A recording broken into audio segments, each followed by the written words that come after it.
Now let's look at the work done by two common forces. First, we're going to look at work done by gravity. Work done by gravity. Okay, we know that the force of gravity is given as follows: negative mg in the j direction. Okay, and our dr is going to be dx in the I direction plus dy in the j direction. So it follows that gravitational force dotted with dr is negative m g dy. There's no x component, that's all we get. Okay, so the work done by gravity equals the integral of the gravitational force dotted with dr.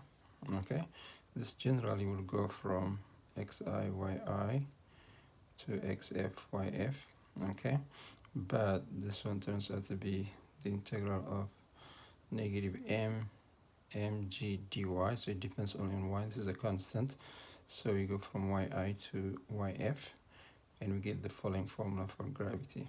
It is negative mg yf minus yi. Okay, so gravitational work done by gravitational force depends only on the y coordinate of the final point and the y coordinate of the initial point. Okay.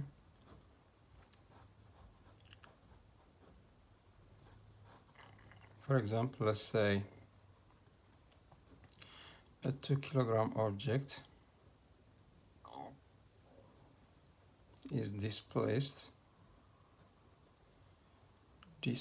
let's say from the point maybe 1-2 meters to the point, let's say for 6 meters. The question is, calculate the work done by gravity. The work done by gravity. Okay, so we're looking for this one. All right, and we know that gravitation work done by gravity depends only on the y coordinates. So what we have is the initial point xi yi is 1 2, so that tells us the initial y is 2 meters, and we're told x final y final is 4 6 meters, so that tells us yf is 6 meters. Okay, and of course they're told the mass is 2 kilograms. So the work done by gravity will be negative m g yf minus yi. That will be negative 2, gravitational force approximately 10, and then yf is 6, yi is 2. Okay, so that is negative 20 times 4, negative 80 joules. All right. Another force we're going to look at is force D to a spring. So let's look at work done by force D to a spring. Work done by a force D to a spring. The force due to spring is characterized by a law that we call Hooke's law. So let's state first Hooke's law. Hooke's law states that the force due to spring is proportional and opposite to the displacement. This law says that the force due to a spring, the force due to a spring is proportional and opposite to the displacement. Opposite to the displacement. Now, suppose this is the relaxed position of the spring, that is x equals 0. Now, if you extend it like this, you see, this is a displacement x. And obviously the spring will be pushing back, okay? And this is a force due to the spring. And if you compress it, okay, this would be the displacement, and obviously the spring would be pushing, and this would be of s, okay? So the displacement and the force have opposite directions, and they are proportional. So this law mathematical states that the force due to a spring is proportional to the negative of the displacement, okay? That means the ratio between the force and the negative displacement is a constant, okay? This constant is called Hooke's constant of the spring. Hooke's constant of the spring. It's a constant for a given spring, but different for different springs. And we're going to use K to represent it. So you see, we have the following formula. The force of spring equals negative K times the displacement x. So this is the mathematical representation of Hooke's law.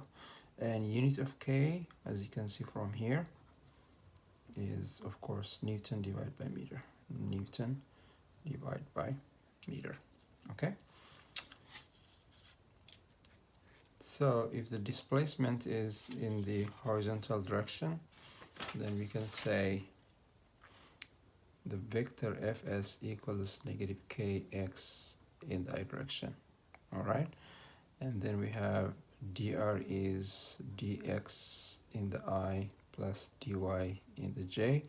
We see that the dot product between the force and dr is simply negative kx dx, okay? And the general expression for work is from position vector Ri, position vector Rf, this dot product over here. But we just showed that this dot product over here is negative kx dx. So we just need the x coordinate. This goes from xi to xf, okay? And then of course this integral is negative k x squared over 2 going from x initial to x final, all right? So we have the following formula for work by the force of a spring. It is negative k over 2 and then xf squared minus x initial squared, okay? So this is the formula for the work done by a spring when its displacement changes from x initial to x final. Example.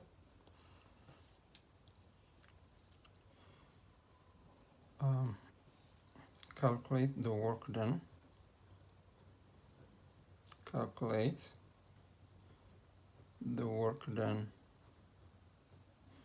by a spring, let's say of Hooke's constant. Hooke's constant, let's say 20 Newton per meter when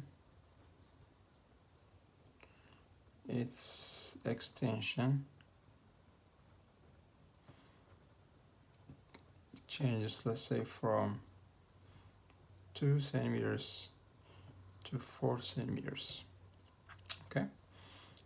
So we're looking for this one, work done by a spring, and then its extension initially was 2 centimeters or 0.02 meters, and its final extension is 0.04 meters, and our K is 20 newtons per meter, okay? So the work done by a spring,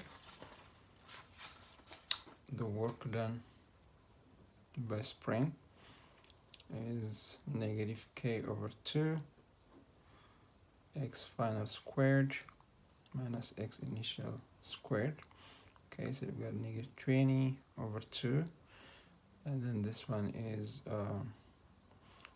4 times 10 to the power negative 2 squared minus 2 times 10 to the power of negative 2 squared.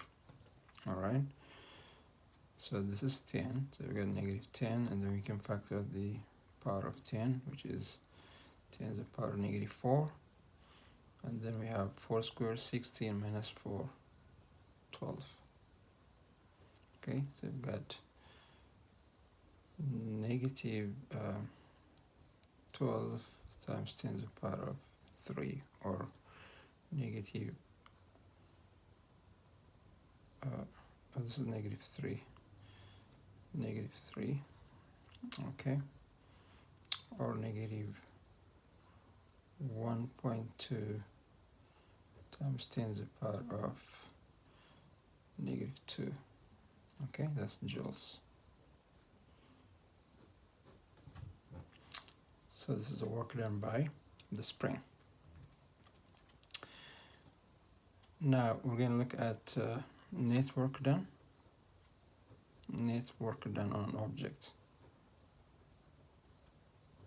Now, if there are a number of forces acting on an object, the net work done is the sum of the works done by all the forces acting on the object. Okay, so we're going to use W net for net work done. Okay, so net work done, let's say if there are a number of forces,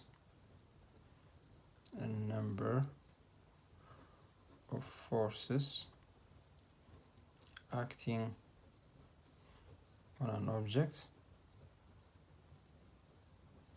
the net work done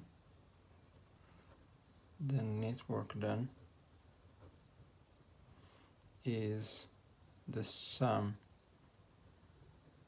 of all the works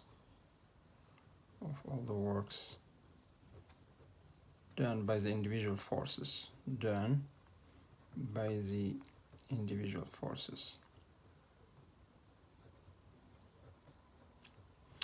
Okay, so you've got forces F1, F2, and so on acting on the object.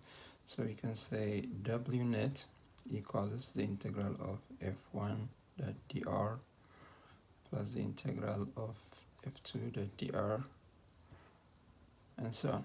Okay, and of course we can combine this. This would be the integral of the sum of all the forces, okay, and so on, dotted dr. Okay, we can call this the net force, F net. That's the net force, the sum of all the forces. And so we can say the net work done on an object is the integral of the net force dot dr. Okay, this goes from initial position vector to final position vector. So where F net is simply the sum of the forces, F1 plus F2, and so on. Okay, so this is the formula for the net work done on an object. It's either you can calculate the work done by each force and add them, or you can just find the net force and then calculate the net work done by the force. All right, and of course if the forces are constant, so you've got F net is constant, as you've seen before, W net can be written as the dot product of the net force and the displacement delta. Okay, this is if the force is constant. All right, let's look at the following example. Suppose we have the following object. Okay, let's say it's displaced to this location under the influence of the following forces. Let's say this is 20 newtons, and let's say this is maybe 60 degrees. Let's say we have 5 newtons over here. Let's say this is 10 kilogram object.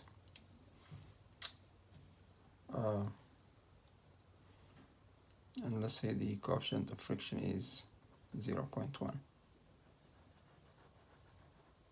Okay,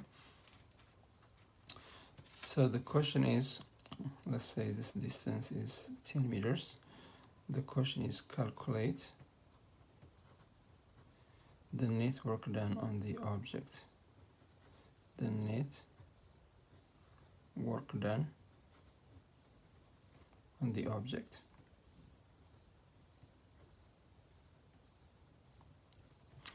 All right, so what are the forces? Let's give these force names. Let's call this F1. Let's call this F2. Okay, and then of course we have other forces. We have the weight pulling down over here. We've got the normal force pushing up, and then you've got the force of friction pulling it. These are the forces.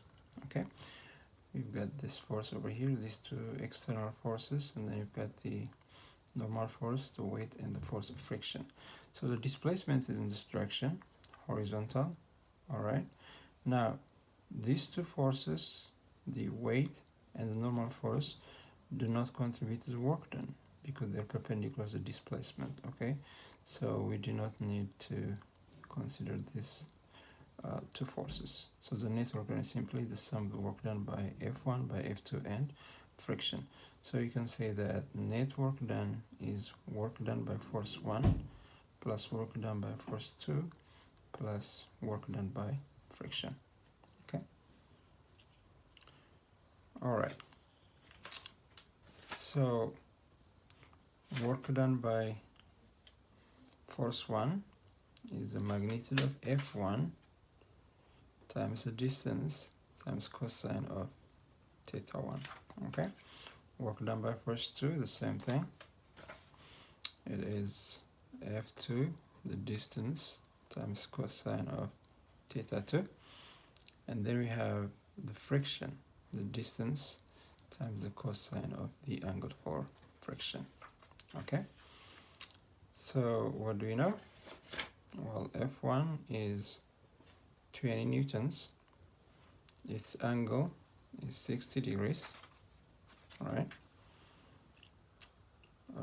F2 is 5 newtons. Its angle, it's horizontal towards east, so it's 0 degrees. So its angle is 0 degrees. How about for friction?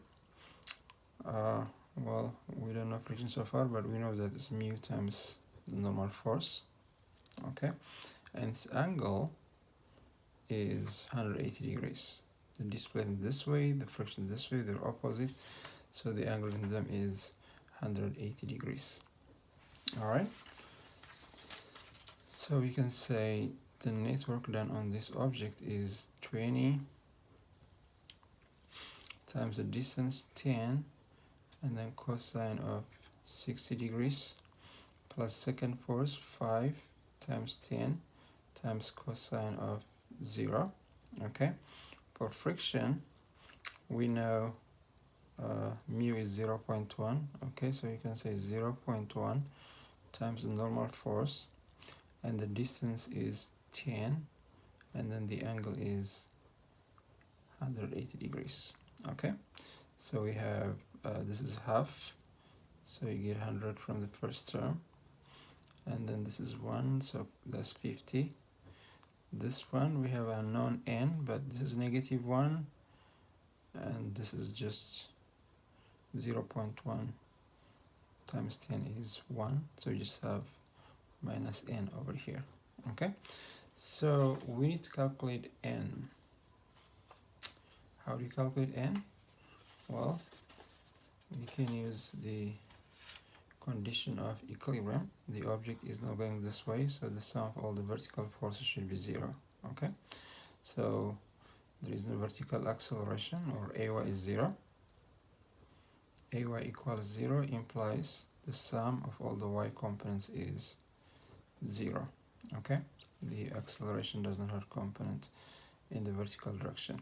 So these two forces do not have y components. Okay, these are the three forces that have y components. So we can say that this equation is ny plus wy plus f1y equals 0. Okay.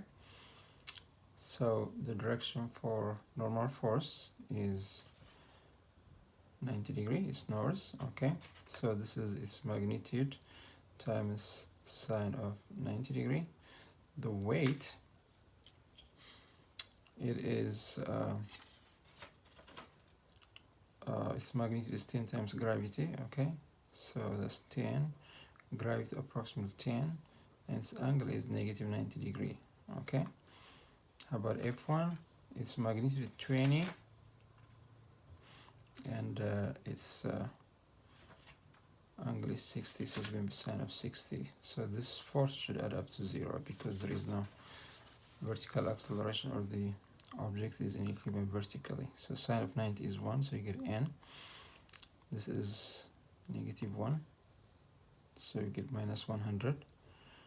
And then plus 20. Sine 80 is about 0.87. 0.87, so this is about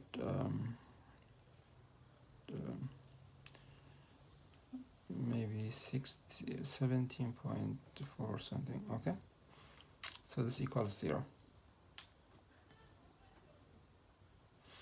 All right, so n equals this is 82.6. all right,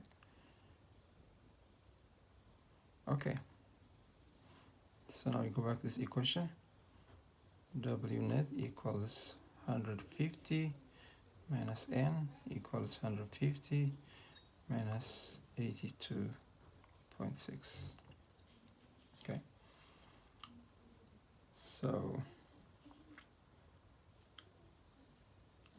32.6, this is like 70, no, 60, 7.4. So that's joules. So that's the net work done on the object. All right. Now we're going to look at an important theorem. It's called the work kinetic energy theorem. Work kinetic energy theorem. This is a theorem that relates the net work done with the change in motion energy. This is a theorem that relates net work done on an object with its change in motion energy, with its change in motion energy. So let's look by looking at the net work done. As you've seen in the previous section, the net work done is the integral of f net dot dr, but to make the discussion easier, we're going to consider one-dimensional case. So assuming one-dimensional problem, one-dimensional problem that's a straight line or along the x-axis. Just to make the discussion easier, we can say W net equals the integral of f net dx. All right, and Newton's second law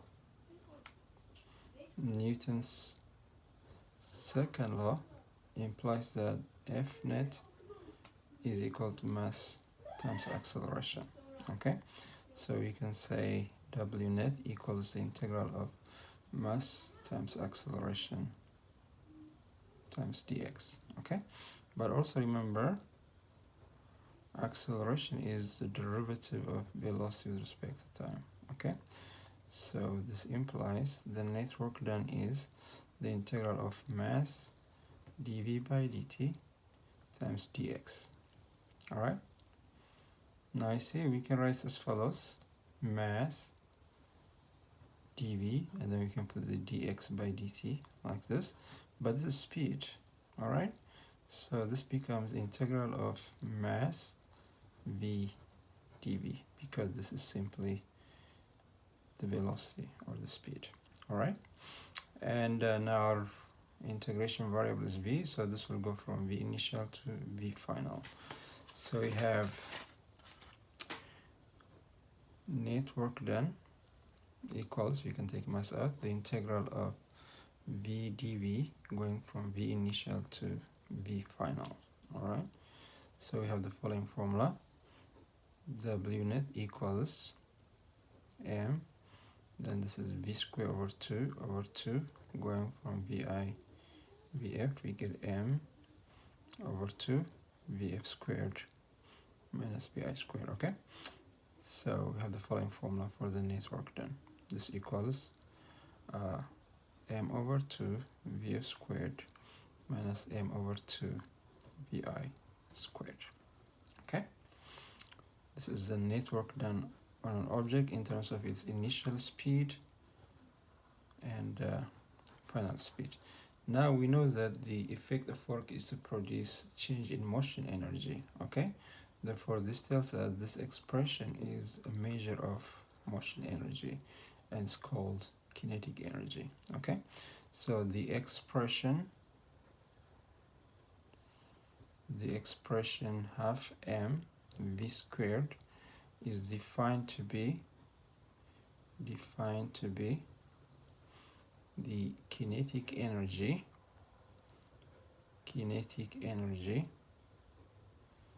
we're going to use Ke to represent it, of an object of mass m moving with speed v,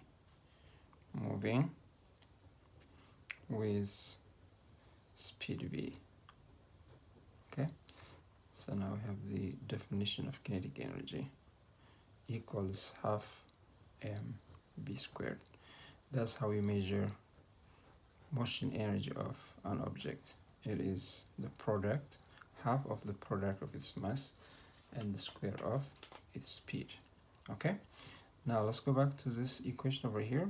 Therefore this one is its kinetic energy at the final location, and this one is kinetic energy at the final location. Okay, therefore this formula over here, w net equals half mvf squared minus half mvi squared, implies this is kinetic energy at the final location, this is kinetic energy at the initial location. So we can write the formula as net work done equals kinetic energy at the final location minus kinetic energy at the initial location, but this is change in kinetic energy. So you've got w net equals change in kinetic energy. This is what you call the work kinetic energy theorem. This is the work, or the mathematical statement of the work kinetic energy theorem. Okay, it states that the net work done on an object,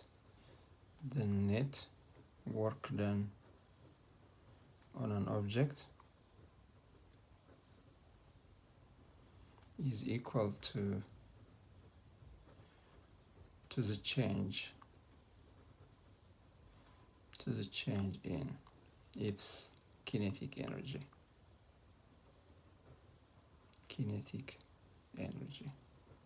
All right, now let's look at an example.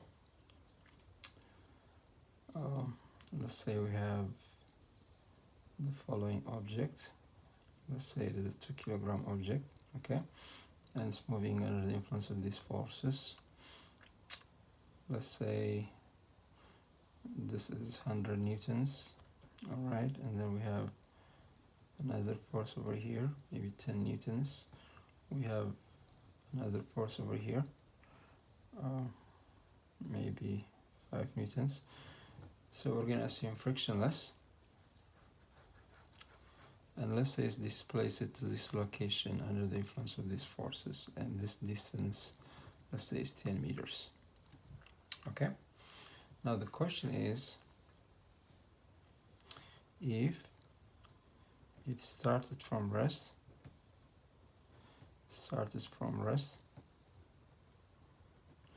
calculate its final speed.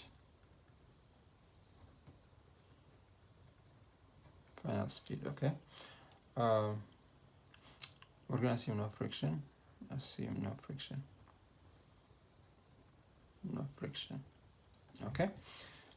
So we have formula that relates the net work done to the change in kinetic energy or velocity, right? So we're going to start by calculating the net work done. So what are the forces? Well, we have this obvious three forces, but we also have other forces. We've got gravity pulling down, we've got normal force pushing up, but these two forces do not contribute to the work done because they're perpendicular to the displacement, okay? So these are the three forces we need, okay? And of course we'll need these angles over here. Let's say these are 7 degrees. All right, so we're going to use the following formula. Net work done equals half m b final squared minus half m pi squared. Okay, this is going to be 0 because started from rest. All right, so with that we have W net equals half m v final squared, or we can say v final squared equals twice times the net work done divided by the mass, or the speed equals square root of 2 W net divided by the mass. All right, so we already know the mass. The mass is 10 kilograms. Now we have to calculate the net work done. Okay, the net work done is the work done by force 1. Let's give these force names. Do they all have names? So let's call this F1, let's call this F2, let's call this F3. Okay, so the net work done is work done by force 1 plus work done by force 2 plus work done by force 3. Okay, this is force 1 times distance times cosine of theta 1. This is F2, distance times cosine of theta 2, and then plus F3 d times cosine of theta 3. Okay, so for force 1 we know the force is 100, the distance is 10 for all of them, and then cosine of the angle between displacement and F1 is 37 degrees. So this is 37 degrees plus F2. F2 is 10 newtons. The distance is 10. And the angle between displacement and this force, is the displacement, is 0. And then for the third force, the magnitude is 5. The distance is 10. And then of course the angle is 180 degrees. It's going this way, it's going the other way. So this is cosine of 180 degrees. All right, so this is cosine for 7.8, so 8,000 times 0.8 is 800, so you've got 800 plus cosine of 0 is 1, so you've got plus 100, and then this is negative 1 minus 50. Okay, so that is 850 joules. All right, therefore this is W net. Therefore, it follows that Vf equals square root of 2 W net divided by m, that is square root of 2 times 850 divided by 10, and 85 times 670, so this is square root of 170 meters per second, right?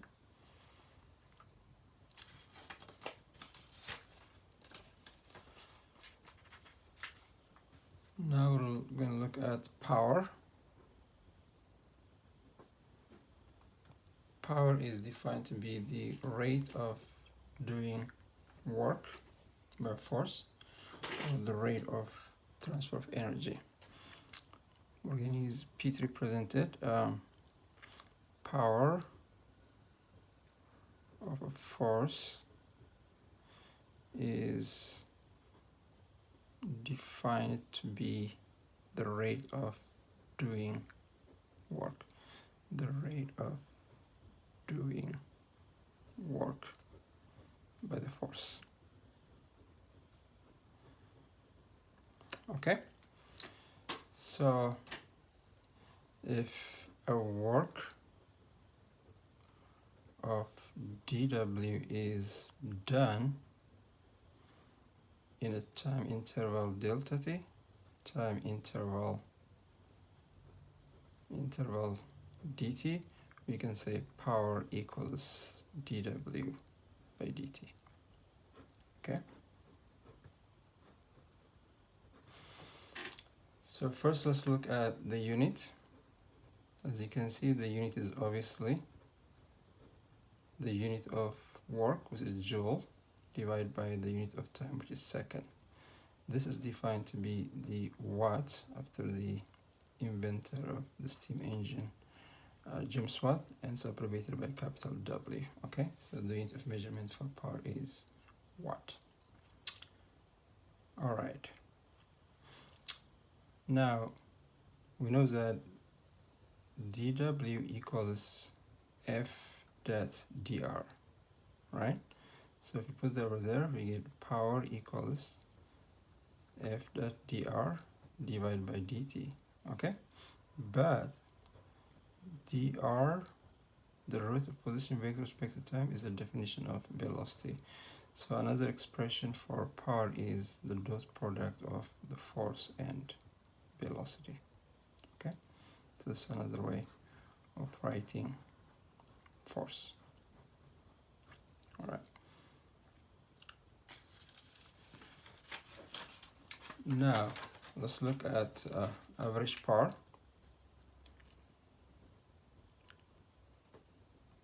Average power. Our organ is P bar, average. Now if you use the definition of average from calculus, then we have power equals dW by dt, and then its average over time interval delta t could be written like this. It's 1 over delta t, the integral going maybe from 0 to delta t. This is the definition of average in calculus. Of course, this integral over here. Okay, so this goes away, so it just becomes W, right? So we get the integral of dW would be the total work done time interval delta t. So we have the following formula. Okay, so average power is the work done in time interval delta t divided by delta t. So in this formula, W stands for work done in time interval delta t. Work done in time interval delta t. So the work divided by delta t gives you the average power. Okay, now also if the force is constant, we have the following formula: work equals the force times the displacement, right? So you can say average power equals the force dotted by delta r by delta t. Okay, but you remember, delta r by delta t is average velocity. This is average velocity. Average velocity. So if the force is constant, we can say power equals the force dotted with the average velocity. Therefore, if the force is constant, average power equals force dotted with average velocity.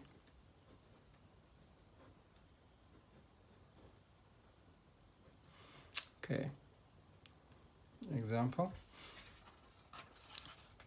Let's say a car initially moving with a speed of 20 meters per second was stopped by friction, let's say in a distance of, let's say 100 meters. The question is, calculate the average power of friction.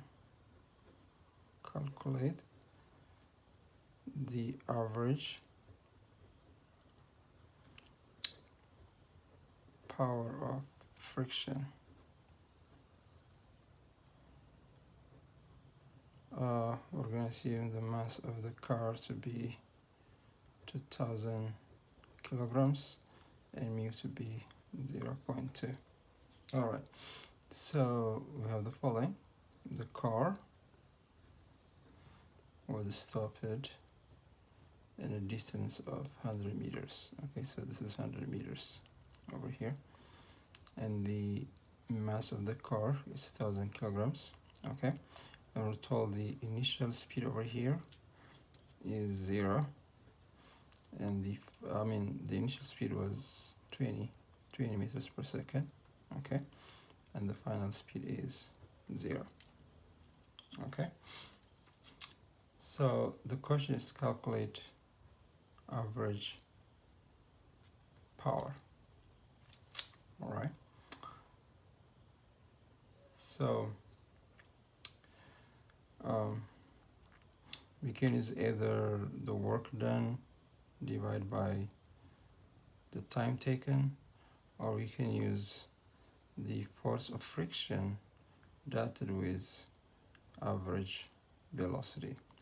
Now, this is the informally accelerated motion, so average velocity, well, in this case, straight line motion, so we're doing the vectors. So average velocity would be v initial plus b final over 2.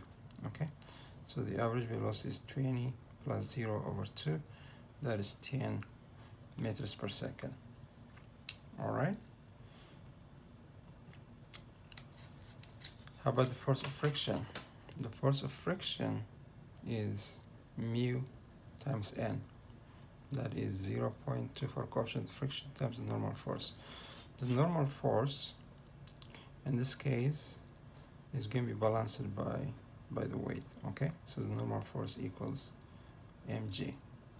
All right, so the normal force is equal to mass times gravity. So friction is 0.2 times mass, about 2000, and then gravity about 10. All right, so this is about 4000 newtons. Okay, so the force of friction is 4000 newtons. Now, if you got the force to, if we express them in vector form, this is the negative I direction, so it's going to be negative 4000 in the I direction, and the average velocity is to the right, so it's going to be 10 meters per second in the I direction. So the average power in this case is the force of friction dotted with the average velocity. It is negative 4000 times 10. So you get negative 4 times 10 to the power of 4 watt. The negative means this involves loss of motion energy. If the power involves an increase in motion energy, the power will be positive. If it involves a loss of energy, it will be negative.